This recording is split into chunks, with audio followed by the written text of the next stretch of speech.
कृषि मौसम वैज्ञानिक के साथ खास इंटरव्यू। कैसे मिलती है किसानों को मौसम की जानकारी। जलालाबाद के अनौगी में स्थित कृषि विज्ञान केंद्र के मौसम वैज्ञानिक ने मौसम के बारे में जानकारी देते हुए बताया कि किस प्रकार किसानों को मौसम की जानकारी मिलती है। उन्होंने बताया कि नए लगे संयंत्र से मौसम की हर पल अपडेट होती है। किसानों को मौसम की जानकारी मिलने से अब खेती करने में आसानी हो गई है। कन्नौज ब्यूरो प्रशांत पाठक की रिपोर्ट। हेलो दोस्तों, स्वागत है हमारे चैनल पे। आज हम आपको एक ऐसी शख्सियत से मिलाने वाले हैं जो मौसम के बारे में जो आपकी जानकारी देते हैं। और इस समय हम कृषि विज्ञान केंद्र पर अनौगी में उपस्थित हैं। हम कृषि विज्ञान केंद्र के जो वैज्ञानिक हैं उनसे आपकी मुलाकात करवाते हैं। आइए बात मिलाने वाले हैं कृषि विज्ञान केंद्र के जो मौसम वैज्ञानिक हैं अमरेंद्र यादव से। सबसे पहले आपका नाम बताइए आप।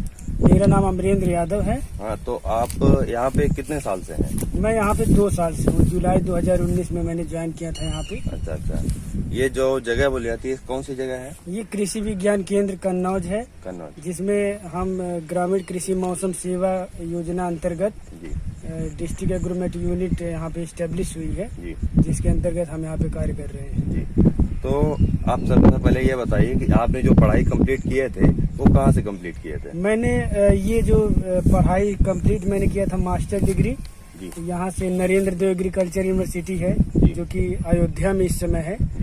वहाँ से मैंने स्नातक डिग्री कृषि मौसम विज्ञान में फाइनल किया 2015 में। उसके बाद और भी जगहों पे कार्य करने के पश्चात यहाँ पर हम 2019 से सेवा प्रदान कर रहे हैं। तो सबसे पहले पोस्टिंग आपकी यहीं पे हुई है, इससे पहले भी आपने कहीं पे कार्य मौसम विज्ञान विभाग में हमारा यहीं पर पोस्टिंग हुई है, लेकिन इसके पहले हमने अदर प्रोजेक्ट में वाटर कंजर्वेशन के प्रोजेक्ट में प्रतापगढ़ एरिया में, और हम जो है सृजन के थ्रू यहाँ पर ललितपुर में वाटर कंजर्वेशन और लाइवलीहुड प्रमोशन में हमने वर्क किया। उसके बावजूद फिर हमको यहाँ पर मौका लगा कि हमने कई जगह पे इंटरव्यू दिए थे, यहाँ पे मौका। तो सबसे पहले यहाँ पे इन्होंने पहली बार इनकी पोस्टिंग हुई है। आज हम आपको एक संयंत्र के बारे में बताने वाले हैं जो हमारे कृषि सेवा केंद्र पर लगाया गया है, जिसमें हम आपको इनसे बताएंगे कि संयंत्र का नाम क्या है और जो हम लोगों को मौसम की जानकारी मिलती है वो कहाँ से प्राप्त होती है। जी आप बताइए, हम लोगों को जो मौसम की जानकारी मिलती है वो कहाँ से प्राप्त होती है? देखिए, जो मौसम की जानकारी प्राप्त होती है वो आप लोगों को, जैसे ये संयंत्र लगा हुआ है, इसका नाम ऑटोमेटिक वेदर स्टेशन है। यहाँ पर जो वेदर की इंफॉर्मेशन है, करंट वेदर डेटा जो इस समय का मौसम है, वो हर 15 मिनट पर ऑटोमेटिक यहाँ पर रिकॉर्ड होता रहता है। और ये जो है सिस्टम ऑटोमेटिकली वो सैटेलाइट के माध्यम से IMD के पुणे सेंटर में डाटा सेंटर में भेजता है। वहाँ से प्रोसेस होने के बावजूद और हमको जो है फिर से मेल के रूप में प्राप्त होता है। जी, तो हम लोगों को पहले क्या होता है, अभी ये हम लोग नेट पे चेक करते हैं, तुरंत हमें सूचना मिल जाती है। पहले किसानों को किस तरीके से सूचना मिलती थी कि बारिश होने वाली है या पानी बरसने वाला है या कितनी गर्मी है, तो कैसे सूचना मिलती थी? आपने बहुत अच्छा क्वेश्चन पूछा। पहले किसानों को जो सूचना बहुत पुराने समय में कभी घाघ दिया करते थे, तो उससे मिलती थी, जो कि यहाँ पे हम जानते हैं कि जनपद कन्नौज में उनकी निर्माण स्थली भी है। और उसके बावजूद लोगों को मंडल स्तरीय जानकारी मिलने लगी क्रॉप वेदर वॉच ग्रुप के माध्यम से, जो कि प्रदेश में और सेंट्रल लेवल पर जो है MS स्वामीनाथन द्वारा जो है तैयार किया गया, उसके द्वारा मिलती थी। तो केवल जनपद और मंडल स्तर पर ही रह जाता था। उसके बाद ग्रामीण कृषि मौसम सेवा योजना अंतर्गत जो है सन 2005 के बाद ये पूरी तरह से स्टेब्लिश होना शुरू हुआ। 130 एग्रोमेट फील्ड यूनिट पूरे देश में कार्य कर रहे थे, जो कि जनपद स्तर कृषि मौसम सेवा प्रदान कर रहे थे। अब के समय में जो आज का समय है वो हम डिस्ट्रिक्ट लेवल पर अवेलेबल हैं। तो हम हर एक ब्लॉक का वेदर एडवाइजरी जारी करते हैं, जो कि ब्लॉक लेवल वेदर एडवाइजरी आप लोगों को मिलती है, वेदर बेस्ड एग्रो एडवाइजरी मिलती है। तो पहले की सूचना में और पहले किसानों को आपने बताया घाघ की तरीके से इसे मिल जाती थी, अब किसानों को कितनी आसानी से मिल रही है? अब किसानों को आज के समय में डिजिटल युग है, हर एक घर में मोबाइल स्मार्टफोन है, गूगल के माध्यम से भी लोग प्राप्त कर लेते हैं, जो कि गूगल में आर्टिफिशियल इंटेलिजेंस है, जो सारे डेटा प्रोसेस होते हैं किसी भी तरह का, यही ऑटोमेटिक वेदर स्टेशन है। इसी का डेटा प्रोसेस होता है। गूगल में आर्टिफिशियल इंटेलिजेंस के माध्यम से वो ऑटोमेटिक उसमें आ जाता है कि फला लोकेशन पर ये वेदर कंडीशन है। देखिए हमारे यहाँ पे ये क्या है, शहरी क्षेत्र नहीं है, ये गांव का क्षेत्र है। तो यहाँ पे ज्यादातर जो किसान है वो अनपढ़ किसान है। आप उन किसानों को सूचना कैसे प्राप्त कराएंगे? वो तो अनपढ़ किसान है, उन्हें कैसे पता चलेगा?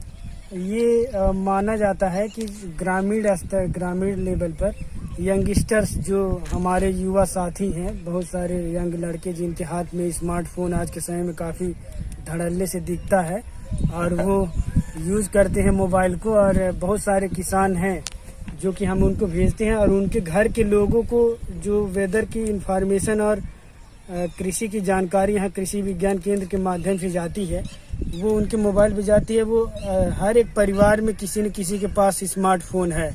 उस स्मार्टफोन के माध्यम से वो कुछ फैमिली के लोग कवर होते हैं। हालांकि एक फायदा और भी है, मैंने कुछ किसानों से फीडबैक लिया तो उसमें हमने ये भी पाया कि यदि किसी यंगस्टर्स के पास एक मैसेज जाता है या पीडीएफ हम भेजते हैं वेदर बेस्ड एग्रो एडवाइजरी की, तो वो न कि अपने तक सीमित रहा बल्कि उनके पास रिश्तेदारों का, उनके दोस्तों का ग्रुप, मतलब आपका कहना है कि जो उनके ग्रुप में जुड़े हैं व्हाट्सएप के माध्यम से वो उन्हें शेयर करते हैं, उसमें भी शेयर करते हैं। और बहुत हमारा अगला क्वेश्चन है कि पहले बताएं कि वो लोग अब पहले और अब में क्या अंतर है, थोड़ा सा बताइएगा। पहले के समय में लोग अंदाजते थे, जैसे कहा जाए कि भारतीय कृषि मानसून का जुआ था जी।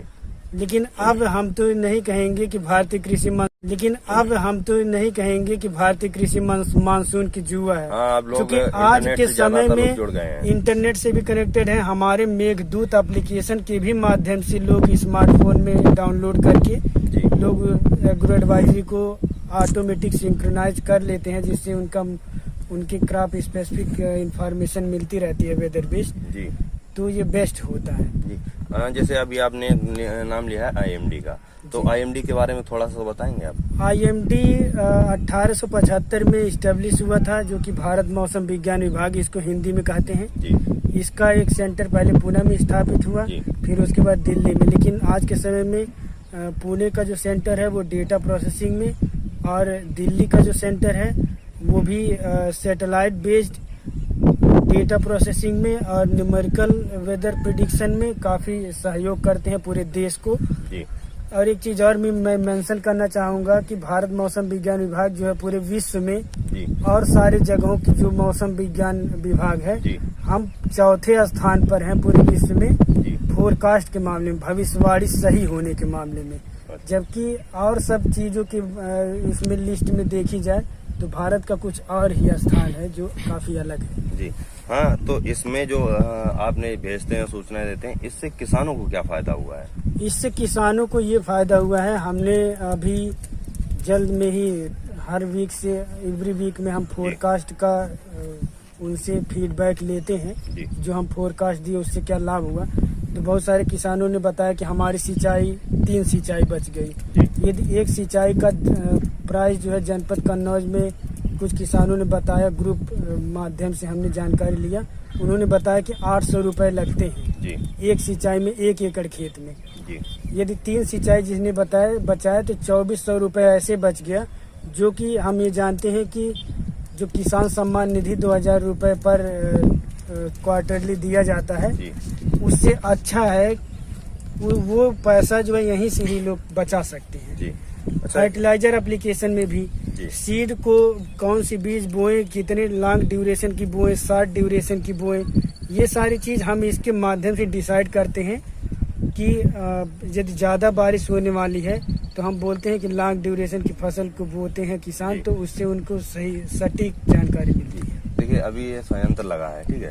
संयंत्र में पहले क्या आप अपना मैन्युअली डाटा कलेक्ट करते थे, अब डायरेक्टली डाटा जाता है, तो इससे क्या फायदा क्या हुआ आपको और किसानों को क्या फायदा हुआ है? इससे हमें ये फायदा होता है कि एक चीज है कि मैं है किसान, तो उससे उनको सही सटीक जानकारी मिलती है। देखिए अभी ये संयंत्र लगा है, ठीक है। संयंत्र में पहले क्या आप अपना मैन्युअली डाटा कलेक्ट करते थे, अब डायरेक्टली डाटा जाता है, तो इससे क्या फायदा क्या हुआ आपको और किसानों को क्या फायदा हुआ है? इससे हमें ये फायदा होता है कि एक चीज़ है कि मैन पावर जो हमें रिसर्च वर्क में हमें समय देना है वो हम डेटा लेने में नहीं करते हैं। जी।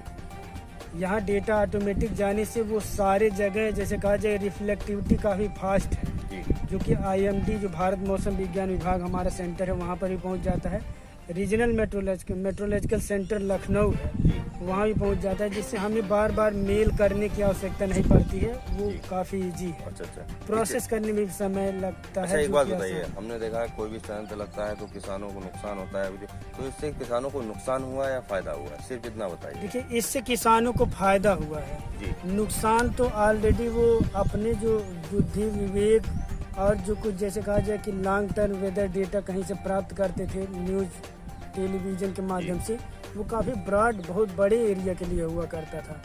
किसी एरिया में होता था, किसी एरिया, लेकिन यदि हम जनपद में उपस्थित हैं तो इससे उनको सटीकता सही मिल पाती है कि हमारे पास जो डेटा है, जो हमारे पास फोरकास्ट IMD से आता है, भविष्यवाणी आती है, उस हिसाब से हम एडवाइजरी किसान को देते हैं तो उनको लाभ होता है। जी।